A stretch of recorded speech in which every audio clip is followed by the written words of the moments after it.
Welcome to today's Welcome Change conversation, where we hear from social entrepreneurs about what's working, what's next, and yes, even why they're hopeful today. Some quick housekeeping notes before we get started. You're invited to share your comments and your questions using the Q&A feature. We'll talk with our guests for about 30-35 minutes and then try and get to the questions at the end before we wrap the conversations. I think that's about it. So given our quick chat time today, let's dive in. Ashwin, Anshu, Priti, welcome again. Really appreciate you making time, which is in short supply, and it's at the end of a very long day in India, and very, very early for you, Priti. Ashoka Fellows today are working across the world on systemic responses to the pandemic. But as a crisis that we've seen deepening in India over the past weeks, many social entrepreneurs are shifting now to urgent responses. These range from decentralizing supply chains for oxygen, for medications, for other life essentials, to addressing mental health and other caregiving needs, and even expanding vaccine access in this particular moment of time. To talk about all of these things, to understand it better, we have the privilege of being joined by three of our Ashoka Fellows today. Ashwin Naik is calling in from Pune in India, Anshu Gupta, who's in Delhi, and Priti Krishtel, who's in San Francisco. And I'm Manmeet Mehta with the Ashoka team. We're going to spend about the next 30 minutes hearing from all of them on how they're responding to the urgency of this moment, their insights and their perspectives as they lead work in long-term change that is happening and unfolding in India and beyond in other countries. So with that, let's begin. Anshu, with you. Take us back to the basics for a minute. You launched Goons around a rather interesting idea, unique way of bridging urban and rural India. Tell us about the problem that you and your team at Goons were addressing. I think we started on a very small non-issue, as I call it. And this was a non-issue of clothing. And we said three basic needs: food, cloth, and shelter. Clothing, which all of us are wearing even on Zoom calls, which is such a basic need. And when you talk about three basic needs, you say food, cloth, and shelter. But imagine if you talk about MDGs, SDGs, or all kind of development issues, the first visible sign of poverty, unfortunately, the piece of cloth, is not even a subject. It's not an issue. And we just, so we said that, somewhere we have to challenge the entire concept of charity, because charity kills dignity of people. And without dignity, you cannot talk about development. So instant charity is absolutely fine, because that's something to do with the survival. But charity should not sustain. So what we are trying to do is that just collect this huge amount of millions of kgs of underutilized material, cloth, utensil, footwear, door, window, whatever, and not to give us charity to people, but people take up their development issues. They make roads, they dig pond, they dig well, hardcore water, sanitation, infrastructure issues, and then they are rewarded in a different currency called material, right? So A, the dignity is maintained. B, the decision-making power has gone to the last person. We are not going and saying everyone will have a road. Rather, the village people or the community will decide what is there in it. And in the process, what happened is that it is the barter economy is really, really revived with the new currencies. On one side, it is the urban underutilized material. On the other side, it is the community wisdom and material, their problems and their labor and everything. And in the process, a huge grid is created. It is something like, like the telecom sector has done the optical fiber and then they are using it for multiple purposes. We have also laid those pipelines across the country of relationships, of understanding the nuances of different communities, geographies, caste, community, religion, whole lot of things, and the logistics. And that is the reason the moment this pandemic happened, last year when the lockdown happened, we didn't have to look for a channel. The channel was ready. We just had to maybe change the way we were operating or change the things we wanted to send to the people, which is further changed in this second phase where now the medical aid has become much, important as other important things. So that's what we are just trying to do. And it's a huge consortium or collaborative efforts of almost about 500 plus grassroots institutions who are working with us for now almost 2 decades. And so tell us a little bit more about your partner. So you're essentially laying down infrastructure of sorts, so that has helped you pivot in the pandemic, this pipeline. But it's not just that you are able to push in materials from one end, you're also getting guided by the wisdom and the signals you're getting from communities. So who are these 500 organizations? Are they all nonprofits? Are you working with states? So I think one of the things which we all need to understand, that what is killing the world is the arrogance of people like us. Okay. Because people like us decide on the problem and people like us try to find a solution. And we don't understand that, the communities have much more wisdom. Okay. I mean, in India, you have seen how women make such beautiful art on the walls or on the floor in southern India with very limited colors, natural colors. They bring something. They don't have equipment, but they can still make a perfect circle, which people like me can never make. So I think what we have done is that we have just valued what people have. I mean, and we also, I think in due course, we must have taken a lot of time because we are also coming from the same education system, same kind of families. In due course, we also killed our arrogance and understood that communities are, or the villages are our universities. Okay. So I have no reason to say that people cannot find out water with the help of a coconut. Okay, they roam around with a coconut and then they find water. Now, unfortunately, the belief system of people who do not wear good clothes, good also I decide, okay, is called superstition by me. Mm-hmm. I'm not understanding that 20 years back when there were no machines, every village used to have a well. So what was that wisdom? Who am I to come from a different institute and say, I will find out the water and only the machine can bring the water, but the machine cannot reach 600,000 villages of India in any case. Mm-hmm. It's so remote. So these partners are the partners who are working with the direct communities. Who many of them are coming from those communities. So in any case, they have those wisdom. They've lived that life, right? They understand what people eat, what people need. When does the flood happen?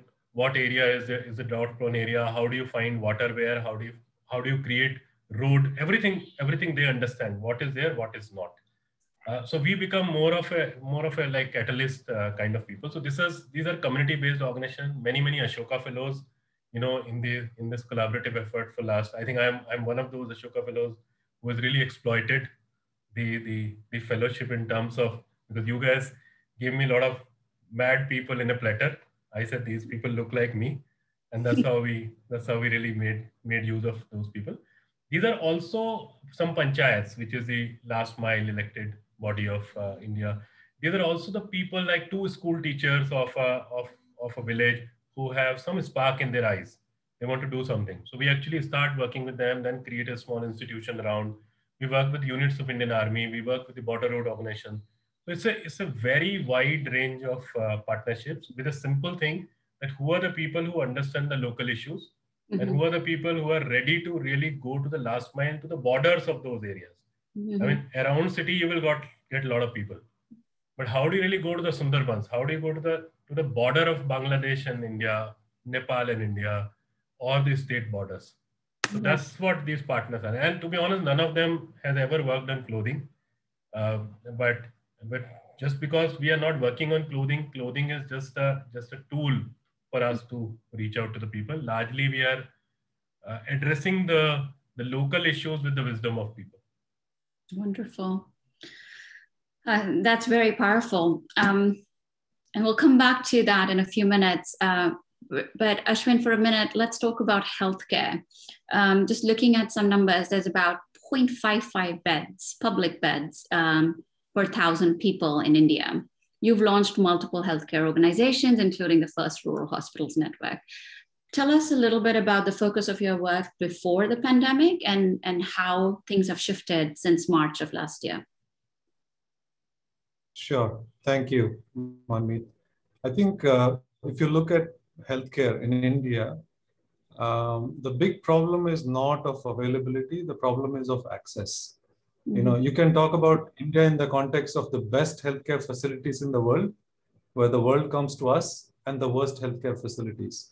And like Anshu said, the problem in India is the distribution is very skewed. You could be in Delhi or Bangalore or Bombay and have the best of the doctors, best of the facilities. You go 50 kilometers, 100 kilometers out, there's absolutely nothing. I think that's a big problem that we have seen in healthcare repeatedly. So when we started our work, our focus was how do we take this access to smaller towns where there is limited, ICUs or hospitals and things like that. And we built that business over 10, 15 years. And one key learning, and I have stepped out of that business. One key learning during that period was that we were literally replicating what the government had planned in 1945. There's a document which says this is what we have to do, and we were literally copying that and doing it in a parallel system. So that was a little bit of disillusionment, and I'll come back to this again because this is a recurring theme in what I'm sharing today. So for the last 5 years, I've been focused on mental health. Initially, as taking mental health access to people where they don't have access to, and in the last 1 year, working with employers, large employers and small employers, to bring mental health support for their employees. We launched this service in January of 2020, and then immediately after that, this lockdown happened. So when the lockdown happened, we said, what is it that we can do today? And, of course, we had a team of psychologists and counselors and therapists and all that. So we said, why don't we open up a helpline for people to call in, because we predicted that there'll be an impact on mental health. And let me just, rephrase this. When we talk about mental health, people typically jump to the mental illness part of it. They start talking about depression and anxiety and all that. Those will come later. I think mental health is more of a social problem than a medical problem. And the social problem gets hit very quickly because, suddenly your employment is gone. Suddenly you're in a city where nobody wants you. This could have immediate shocks on you. So people go into this distress mode. So we set up this helpline with about 300 mental health professionals from all around the country, and partnered with about 35 other organizations, NGOs, who are already working in some other issue, and started fielding calls. And we did about 6,000 calls, I think, in 6 months or so.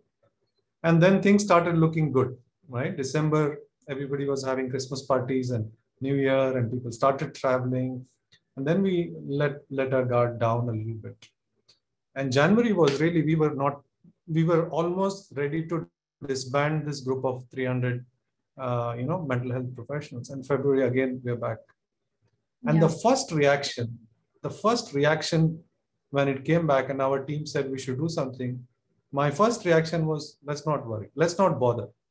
Because we were so fatigued by this last 1 year, like, what is the point? Why should we even bother, right? So for 2-3 weeks, I just decided not to do and just watch and see what happens, because we were just exhausted by that time. But unfortunately, like I mentioned before, sort of systems failed, crumbled, everything started collapsing. The healthcare system is one, but all other systems failed. And literally, the country is being run by volunteers over the last 6 weeks. There's no sign of government. There's no sign of governance. There's no sign of direction, right? So people have just banded together and said, let's do something. Let's find oxygen concentrators. Let's crowdsource money and all that. What it does is it puts undue pressure on the volunteers. They're not supposed to be doing this. This is not their job. They're supposed to come in as buffer or additional capacity when needed. Civil society is not supposed to be a replacement for government. It is supposed to be a supplement. But today, that's the fact, right? The country doesn't have a strong institution. There's no government running it. So civil society has stepped up. And the big challenge that I see today is volunteers are playing this extremely difficult role and getting burnt out. And this will be felt for many, many years to come. Because particularly for young people who come in with so much enthusiasm and then realize, I can't do much, it will leave a significant impact on how they see the world, how they participate in future voluntary activities and things like that. Yeah. That's a really relevant and under-discussed point, right? That's not yet in the headlines, and we're going to come back in a few minutes and dig deeper into that. I'm going to bring Priti into the conversation now. Priti, in the early 2000s, you're a young lawyer working with a variety of communities in India, and you noticed that so many of them couldn't afford life-saving medicine that they needed. And so, talk to us quickly about what you discovered as the root cause of the problem, and then bring us to this moment on what's happening. Yeah, I just want to say before I answer your question, Manmeet, that I'm really moved right now listening to Anshu and Ashwin. I don't live in India, but much of my family does. And the things that people are going through right now, I'm just so grateful that you all are there and you're doing this work, because I do think there's no infrastructure supporting people right now. You know, we've had a lot happen in our family over the last week, and it's just what Ashwin is saying, is it's just so poignant, like to see how civil society is just coming and stepping in and filling these basic needs that people need. And because of the lockdowns and even the militarized, nature of the lockdowns, you can't leave your house, you can't support your family. In a place like India, it's unheard of. Like there's nothing holding people right now. And so I'm really emotional. I think I'm very grateful for your work, both of you. Our work is from the high income country perspective. We started in India, working on making sure people were getting medicines and vaccines, realized pretty quickly the ways in which patents and intellectual property were serving as a barrier for people getting the medicines that they need, especially people living, BPL, below the poverty line. And so we work very closely with community groups, not only in India, but all around the world, to make sure we remove those barriers somehow. And so before the pandemic, I would talk about my work that we need to democratize the patent system, and people would sort of look at me blankly. I think today there's a growing global movement of people who understand that the monopolistic systems that we have in place are preventing vaccines from reaching most of the world, including in this moment, very tragically, India. And not just vaccines, treatments, PPE, ventilators, all the requirements of what we need to combat the pandemic. And so with many, many organizations worldwide, we're trying to bring heat to the US administration and to the G7 in particular, that there's an obligation to move quickly and transparently and make sure that medical products are reaching people who need them. And just to push on that for a minute, and just as the light, perhaps at the little ray of light at the end of this tunnel for us, we've had a pattern breaking moment here in the last couple of weeks. I think with the U.S. administration making an announcement to support the patents waiver, right? You were alluding to that, and first, so grateful for the movement and for you and your colleagues that have been advocating for that for so very long. But help us understand a little bit in terms of what that means. What's next? So I think it's now been 2 weeks since President Biden announced that he would support the waiver at the World Trade Organization. This is a waiver that India and South Africa, supported by 100 countries, have asked for on intellectual property on all medical products. The United States Trade Representative announced 2 weeks ago that this administration would support that request. And this is after months of pressure being put on them. They would support it just for vaccines. And so we're in a moment right now where out of Europe, Chancellor Merkel is saying that she won't come along. So Europe is still a question mark.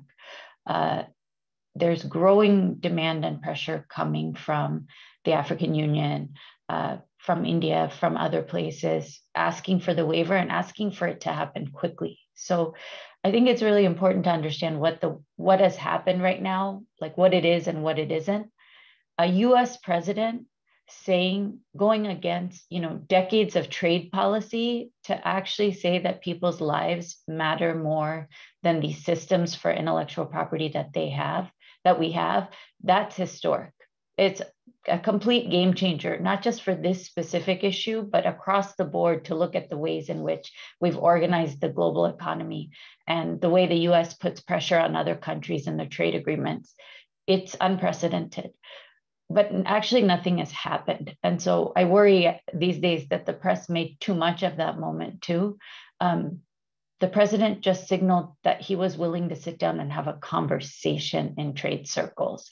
And no US president has been willing to have that conversation. No US president has supported India or South Africa or Brazil or any other country who has asked for measures akin to this.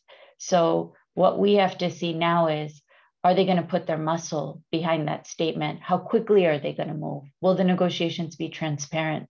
Will they, in addition to the waiver, compel companies that got so much taxpayer funding, companies like Moderna, that were nearly 100% subsidized by US taxpayers? Are they going to push them that they have to share their technology now with manufacturers on the ground in India, as many manufacturers as possible? Because we see what happens, for example, just yesterday with Serum Institute.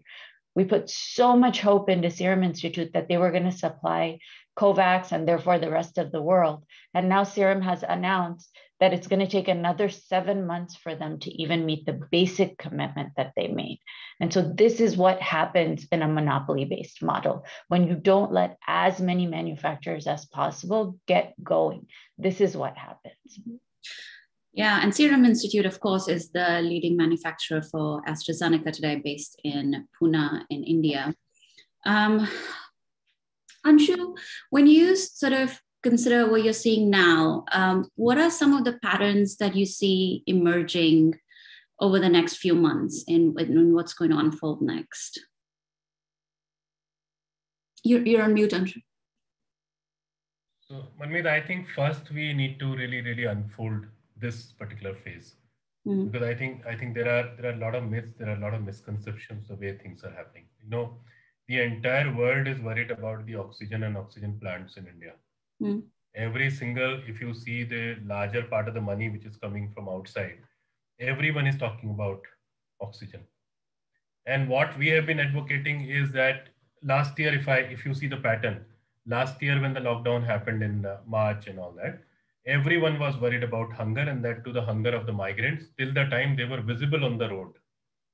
Okay, the moment they were out from the district borders and all that, and they were merging with the village population, which in any case in India we hardly take care of. The 70% people are never ever on our radar. They are just the food supplier for us. They can commit suicide, but they need to give us food. They can, and if the farming doesn't work, they can come to the city and make our houses as labor, and we are happy. I mean, at the end of the day, everyone who is growing food for us remained foodless, and everyone who has made house for us remained homeless, right? So last year we saw all that, the food part happening, and a whole lot of people insisting that we need to distribute food in Bangalore, Hyderabad, Mumbai, and Delhi, as if all the problems were here. This time, the entire world is worried about health, which is extremely important. As Ashwin said, a whole lot of us are doing nothing for the last few days except arranging for oxygen and bed and capsules and whatever. But what we missed in this entire game is the hunger. We missed that large part of the states and the cities and all are under lockdown. And even if there is no official lockdown in many places, there is huge amount of fear this time, because the bad thing in terms of health is happening. It is happening to anyone. It is not limited to a particular age group and all that kind of thing. And the hunger of the villages is completely ignored. And then we also need to understand that it's a top-up disaster. It's a disaster in continuity. It's not a fresh disaster. It is just in continuation of the last year. So what I see in the next few months, that The hunger is going to be a much, much, much bigger problem because health is impacting people, and we are losing a lot of people. People are affected and trying to see whatever we can. But maybe we will be in this entire process, we will be better prepared for the third wave. And second wave, people are still suffering and will suffer, for a long, because overnight you cannot create infrastructure or hospitals or oxygen plants or whatever. Right? I mean, remdesivir and ventilator is a life-saving drug for me and you in the cities. But the fact also remains that 100% people, even including the people who went on ventilator, actually survived because of paracetamol or crocin. All of us have taken paracetamol. But how many of the Indian villages actually have access to enough paracetamol? Yeah. How many ASHA workers, which is the last mile, health worker, have access to a thermometer? Oximeter is an alien thing even for me. It used to be, but even a thermometer. So I think what we need to see and what we can see that the focus should not remain the big cities as always. The focus need to shift to the villages of India, which has much larger population. And this is the second time the reverse migration has happened. So people are already broken. Hunger needs to get equal or rather more important than health, because as I always say that for millions of people, oxygen is still dal chawal, because food is the oxygen. Right? Not every single person needs a cylinder. So more focus, I don't know whether it is happening or not, because as of now, I don't see that trend. As of now, I don't see lots and lots of people getting worried about the hunger part or the very basic filling the gaps kind of thing in the rural health infrastructure. I mean, everyone is importing ventilator, but do you have a constant supply of oxygen? Do you have people who can really, who can manage this oxygen and ventilator? It's not a kid's game. It's a very specialized service. Yeah. You can have a 500 bed hospital, but then you need much, much more to handle ventilators. Yeah, and I wonder if there are lessons here as well for, sadly, many other countries that are seem to be lining up on the same trajectory. And of course, thinking of Nepal, and as the pandemic moves eastwards and rural in South Asia, and of course, there's other parts of the world which are sadly on a similar trajectory and dealing with similar challenges. I want to tug at one thread that seems to be emerging in almost everything we're hearing from the three of you, which is the idea of decentralization, decentralized mechanisms, supply chain, decision-making, distributed partnerships. How do you think, it seems like that has been key to helping you pivot and respond to this moment, and it's been core infrastructure. Talk to us a little bit about the implications as you imagine the third wave, and as you imagine the upcoming months, and Priti, as you imagine sort of creating the right moment for the practical next steps on defining terms and talking about manufacturing decentralization for vaccines. Ashwin, you start. You are the master in this, and then I come. Well, yeah, it's difficult to say. I think, while the world has seen the pandemic in waves, we have just seen it as a continuum, right? The villages and the rural areas are getting the first wave of this pandemic.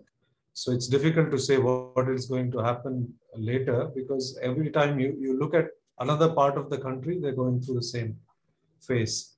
But coming back to your earlier question, there's an interesting story. We heard this when we were growing up. There's this wise guy called Mullah Nasruddin. And, there's some funny stories about this guy. But one story goes like this. He's one day found on the street looking for something on his all fours. Somebody passing by says, Mullah, what are you looking for? He says, I lost my keys. So he says, okay, let me help you. And he also starts, bending down and looking for it. And after some time, he asks Mullah, so Mullah, tell me, when was the last time you saw it? He says, I saw it in my house. He says, then why the hell are you searching for it here? He says, because there is light here. Right? That's exactly how we are responding to this pandemic today. We are going after something which is so visible, right? Oxygen has stuck in our mind. And then we chose the one thing that can be unitized, oxygen concentrator, and everybody ran after that. The real need, like Anshu said, is paracetamol, right? We forgot that and went to this. Yesterday, we responded to a crisis where 140 people in a village, all of them ill with some kind of fever. We don't know whether it is COVID or not, but no paracetamol. So we had to, I mean, you have to call somebody to get that paracetamol shipped to that place. So I think there is a sort of a mismatch between what is immediate and the entire approach always. I don't think it's anybody's fault. Because the systems are not strong, we will do what seems intuitive. So we will do this band-aid sort of philanthropy, if you will, right? And people are calling up from all over the world saying, we want to donate so many concentrators, this and that. So that's one part of the story. The second part is, very quickly, we are today in a state of despair. It's okay to be in a state of despair. I think my worry is we'll go into a state of resignation where we don't care. We just say, okay, it's going to happen. I mean, we have to live with this. And it's already happening in the villages. They're just saying, this is an illness. People will die. Like entire villages now, reports are coming, are getting affected. So my worry is, once you get into resignation, then I think there is no hope. And whether there's a third wave, fourth wave, in general, as a society, we will become weaker. So that's my sort of short take.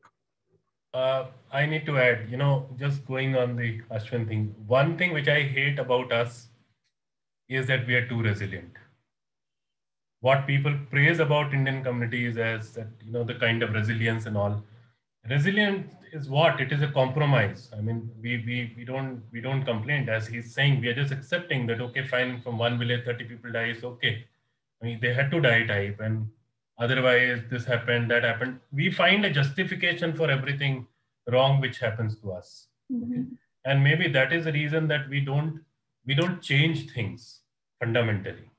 Mm-hmm. Otherwise, between the first wave and the second wave, which is not the second wave, as this is in continuity, to be honest, it's a much deeper and very gruesome kind of wave. That's a different issue, but it is in continuity. We should have been ready with so many things.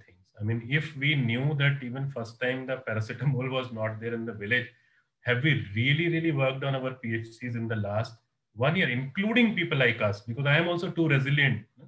That's my problem with the DNA. Did I really work on the PhC? Whether it was my job or not, I don't know. It was the job of the government. PhC is Public Health Center, basically, okay. The simple thing, which is at the smaller level, some unit which can deliver health systems or something.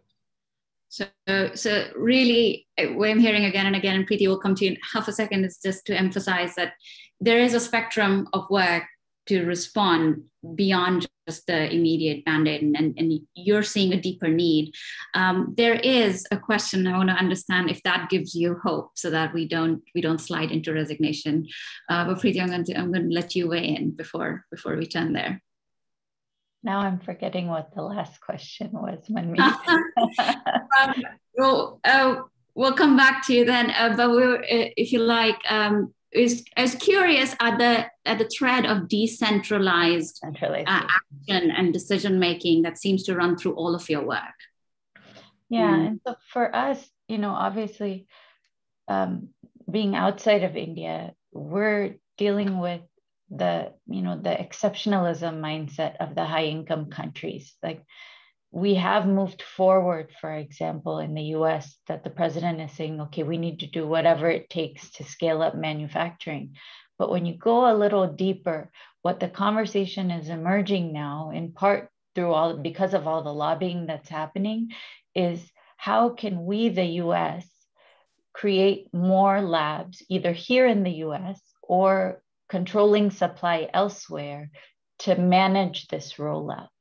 And I have these moments where I actually can't believe that it's real, that people think that we could manage the supply and distribution of vaccines for over 6 billion people. It really boggles the imagination that centralization is the path that people feel is most intuitive, rather than relying on a decentralized approach when it's Indian manufacturers, whether you're talking about hepatitis B or any number of vaccines, both for India and globally.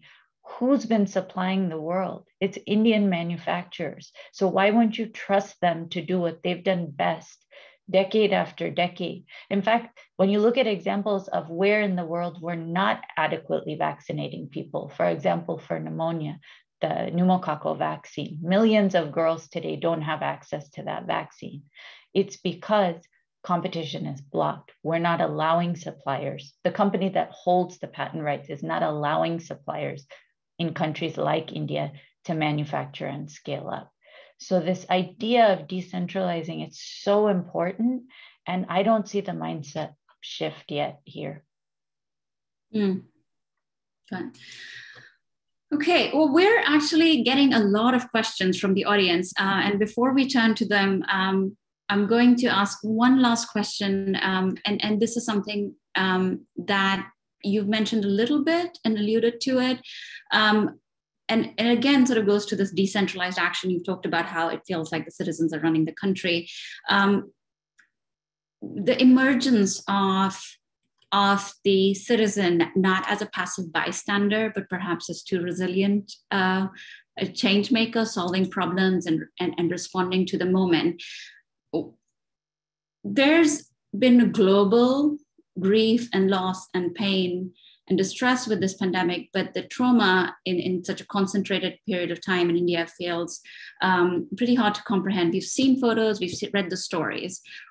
Very quickly, in what you're seeing and what you're hearing, what sort of toll is this taking on the psyche of the population and in young people in particular? And are we also looking perhaps at a generation of change makers at a scale that we haven't seen before? Tough times for all of us. Fine, and I can tell you that frontline workers, when you talk about the healthcare people directly. But I'm just trying to understand that how come my team and I am not a frontline worker, and what kind of distress I'm not going through, because morning till evening, evening till morning, the only thing we talk about is distress, is about death, is about we are even getting into supporting the cremation. Mm-hmm. Okay, from arranging something to that. I mean, so it's not about physically doing something, or it's not about arranging money or wood for that, but it is about the psyche of it, what we are going through. One cremation happened at, in our families, you remember for years, and now you're talking about some unknown people. So for me personally, let me be very upfront. I am a journalist by heart, and I have a camera in my hand. So every single disaster, a big disaster, I have spent 2 weeks, 4 weeks myself, okay, and clicked those pictures of distress, dead bodies, destruction, everything. But no disaster in the last 2 decades has actually broken me from inside than this particular disaster, because it's a question of how come people don't even trust each other? What kind of society are we building? Why are we selling a vaccine for 1,000 rupees? Why is it happened that now only the privileged people like me? So my 20 years old daughter will get vaccine because I can buy, but my 50 years old house help will not get it because she cannot buy. Although she is much more vulnerable, right? Our family can remain inside and still can operate. But she is only bread earner for our family, but she does not have access to that. So all that makes you unhappy, all that makes you very angry.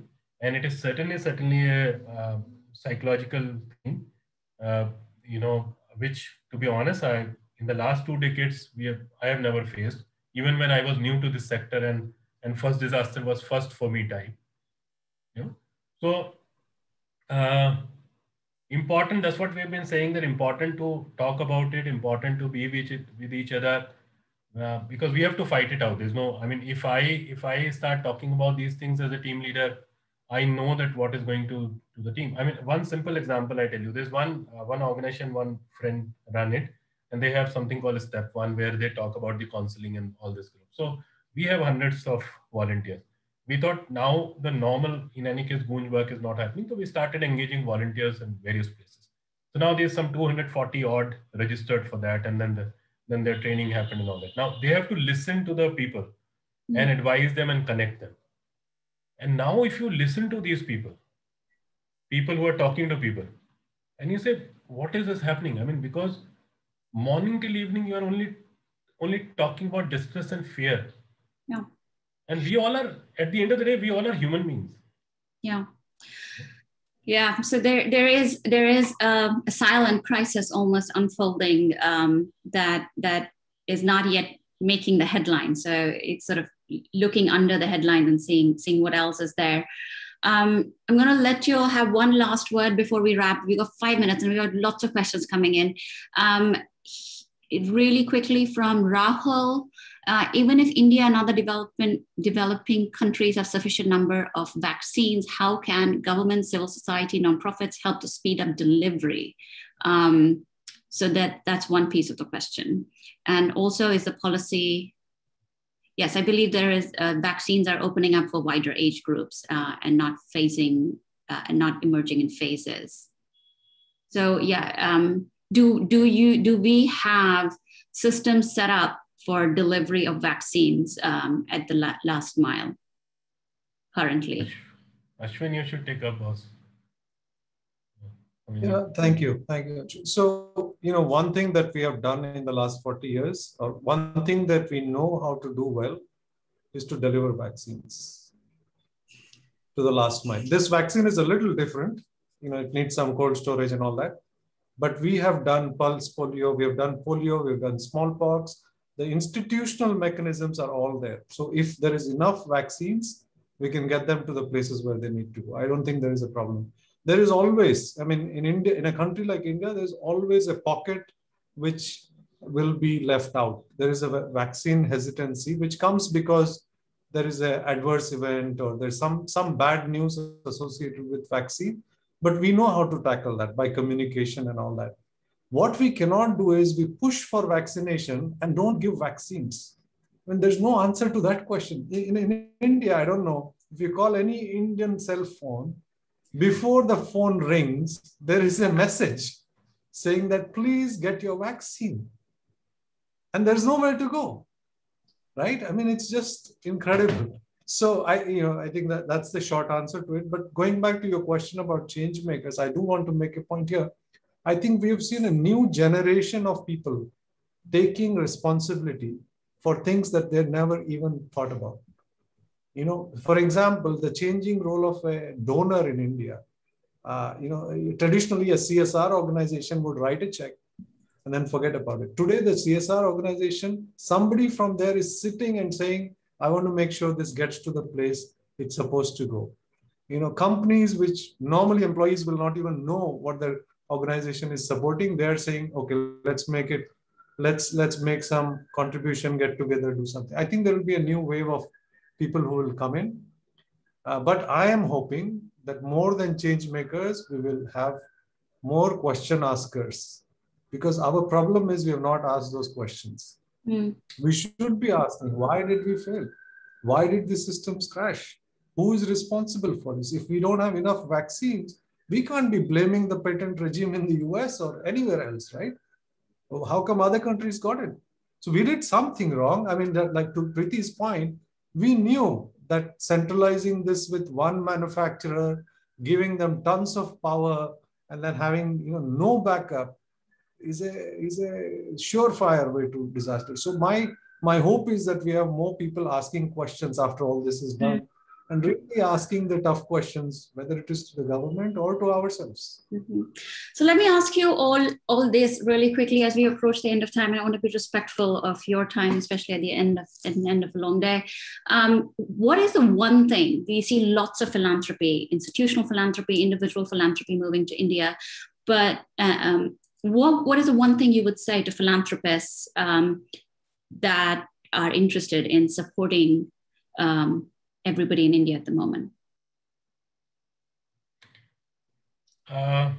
Invest in villages of India. The simple issue is that we want to kill the mosquito or we want to treat malaria. Why do you bring people and do not give them dignified life? Why do you force people to go through the forced migration? So all those economists and the business guys who have been advocating that Indian poverty can go away when you bring people from villages to cities, they really need to answer as if have they really taken care of all the poverty in the urban India and they want to bring more people? Mhm. What happened? Ultimately, millions of people walked back. Why are we not treating the problem at the root? Why are we not investing things in the villages of India? Why are we using them just as labor? So if the philanthropists and the corporates and all need to work, they need to understand that the problems are not in just Gurgaon and Gachibowli, which are the metro areas. The problems are there, and those can be solved very easily because, as Ashwin said, we have there are certain systems. There are a large number of institutions and people like whole lot of people like us who are ready to deliver things, right? And we have those connects. But the people who are sitting with power or sitting with money, they need to understand that the time has come to take care of the 70% of the population of India at the root. Don't bring them here and then try to solve something. It cannot be solved. We have miserably failed. Whether the arrogant people of the world will understand or not, we don't know. I mean, they will still make more airports which were completely closed. That's a different issue because that's a business game. But it's time to understand and throw away our arrogance. We failed. So invest in ancient wisdom, traditional wisdom, invest in local community and local economies. Ashwin, Priti, very quickly to wrap us up. Ashwin, would you like to say, what is the one thing you would say to philanthropy that's interested in supporting India right now? I think Anshu said it. Just look at the root cause and do something which will sustain beyond this pandemic. You know, CSR, when I said people are stepping up, but I heard that there are 18 oxygen plants waiting to be set up in Bangalore, and there are only 15 hospitals. But people are fighting over each other to set it up in Bangalore because it's next to their office. And we are saying 80% of the population is out. So my suggestion would be, if you are really worried about doing something, think about the long-term implication, look at the deep-rooted issues and say, can I do something which will hold good for the next 10 years and not for the, for the next 3 months? Thank you. Yes. Well, Priti, you got the last word. Wrap us up. I would just say, listen to people like Anshu and Ashwin. I don't think we can fully understand, especially philanthropy from the outside, what's actually happening and how to understand the root causes or how to solve them. So just keep learning from them. Well, there are lots of questions that we didn't get to. We'll try and get them to you or get a response to those that asked. There's lots to be said and lots to be understood about this moment and what's next in the many months in India. But we are at time, we're over time actually.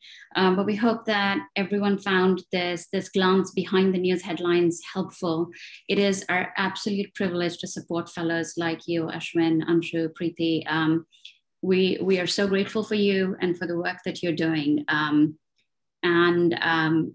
If there's anything that we have been reminded repeatedly over the last year and months, has been that this pandemic doesn't care about borders and our well-being is interconnected. So hopefully, because of you and the work you're doing and your wisdom and the wisdom that you're able to lift up from communities around the country, we will hopefully not land in despair, but with the new wisdom to shape and reimagine systems. So thank you again for making time.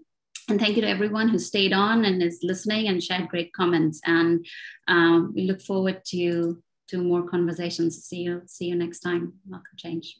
All right. Thank you. Thank you. Take Bye. care. Bye.